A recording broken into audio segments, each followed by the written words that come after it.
est-ce que vous savez que il y a des Camerounais, je dis bien des Camerounais, qui souhaitent la défaite des lions indomptables? C'est la vérité. Quand je le dis souvent comme ça, les gars vont dire non, aucun Camerounais ne peut souhaiter la défaite des lions. Les gars le disent souvent. Les gars disent que non, qu'aucun Camerounais ne peut souhaiter la défaite des lions. Mais il y a des Camerounais qui prient chaque jour. Quand les lions jouent, les gars prient pour que les lions perdent. Est-ce que c'est normal? Il y a dans ce mec-ci. Ce mec n'aime pas les lions. Quand les lions jouent, le gars prie que les lions perdent. Je le dis et je pèse les mots. Je vais le prouver.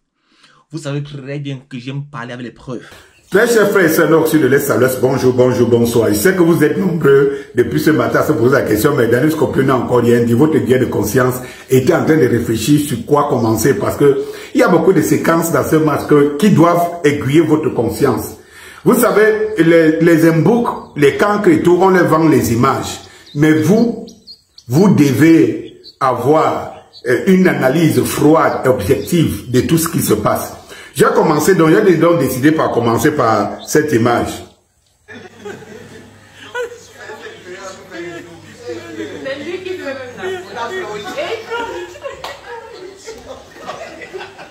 Au fait, lorsque je vous présente ça, je suis très mal à l'aise. Pourquoi? Parce que je peux être très mal à l'aise parce que je parle de mon pays, mais je suis très à l'aise parce que il n'y a pas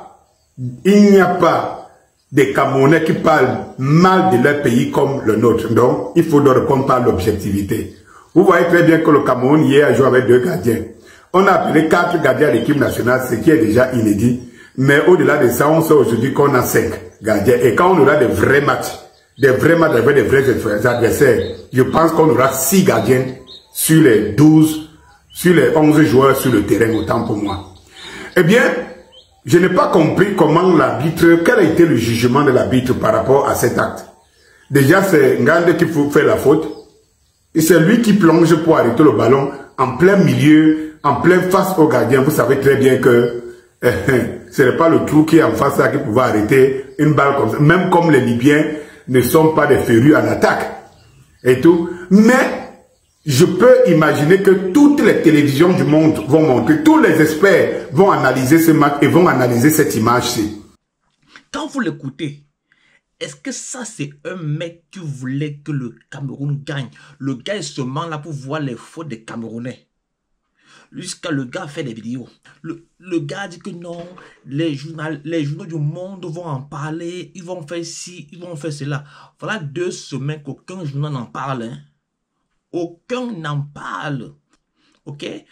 Il y a encore il a fait encore une autre vidéo qu'on va voir.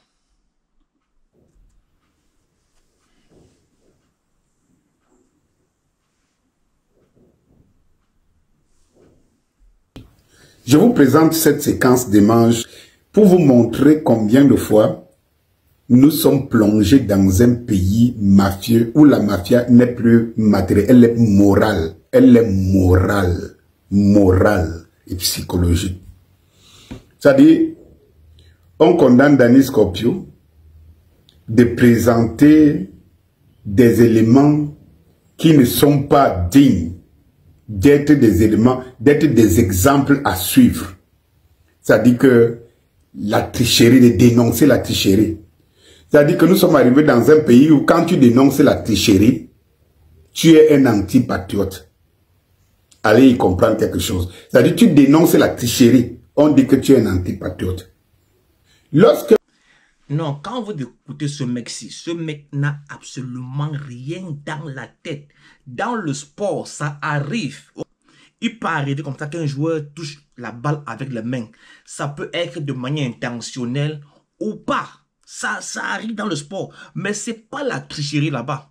Du moins, on peut dire que c'est la tricherie, ok?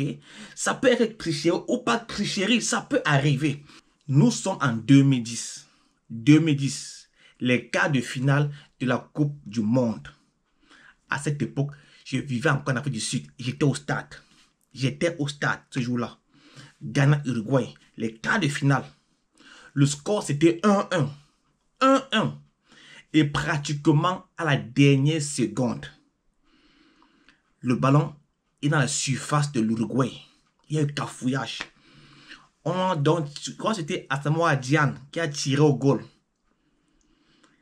Il a dribblé le gardien et Suarez a plongé sur le ballon. Il a attrapé ça avec les mains.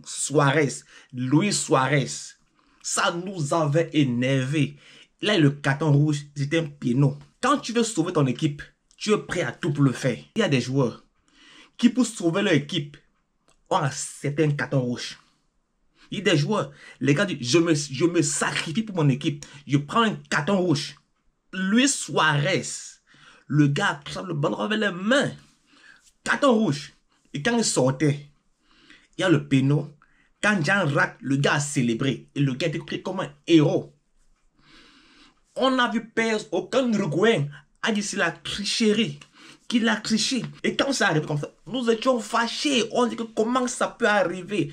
Et Suarez était pris comme un héros. C'est depuis ce jour que je n'aime pas Suarez. J'ai son macabo depuis ce jour-là.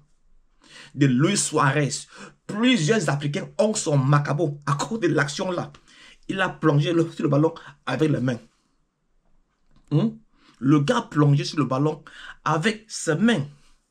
Luis Suarez. Ok? On a vu Maradona qui a marqué le ballon avec les mains. Le gars a dit la mano de Dios, la main de Dieu. On a vu Thierry Henry toucher avec les mains et marquer. On a vu plusieurs grands joueurs qui l'ont fait. Et le gars pas de Thierry, hein? Il y a en Coupe du Monde 94, match Cameroun-Russie. Une action là. Il y a Mila qui met le dame à un joueur russe. Le gars le pousse comme ça là. Le gars fait ça. Et c'est un joueur russe et le joueur russe a eu le carton. Donc dans le sport, ça arrive. Tu vois un gars qui touche le ballon avec la main, le gars fait ça. Qui n'a rien fait. Ok? Dans le sport, on n'accepte jamais qu'on a fait la faute. Jamais de la vie qu'on a fait une faute. Tu ne verras jamais un joueur dire que non, monsieur l'arbitre, j'ai touché avec les mains, donne-moi un coup franc. Jamais de la vie. Mais quand tu vois dans un Scorpio, le gars veut que le Cameroun perde. Il dit que non, les Lions ont fait des fautes, l'arbitre n'a pas vu ces fautes-là. Mais franchement, honnêtement, les Lions gagnent 3-1. Les gars vont dire que non, c'est une petite équipe. Les Lions gagnent, non, c'est une petite équipe. Honnêtement, les gars, pourquoi est-ce que cette haine-là envers votre équipe nationale? Et ces gars soutiennent Eto'o. Et quand les gars parlent comme ça, là, comment est-ce que le monde va vous voir? Tout le monde sait que vous soutenez Samuel Eto'o. Les gars vont croire que c'est lui qui vous envoie. Or que le gars ne vous envoie pas. Les gars vont croire que c'est Eto'o qui envoie les mecs comme Scorpio venir dire que non, que le Cameroun, ce sont des tricheurs, ils auront dû perdre ce match-là. Non, les gars, easy, gars. Easy. Voilà comme ça les mecs qui prient pour que le Cameroun puisse perdre. Il dit que les gars prient. Donc les gars prient pour la défaite des Lions. Ils prient pour la défaite de leur équipe nationale. Est-ce que c'est normal? Dis-moi, est-ce que c'est normal de prier pour que ton équipe perde? Et quand l'équipe gagne, tu cherches les fautes des joueurs, tu cherches les fautes de ton équipe. Je n'ai jamais vu cela. Ça, c'est du jamais vu. Je n'ai jamais vu cela. C'est du jamais vu. Il dit que du jamais vu de voir des Camerounais prier pour que leur équipe puisse perdre.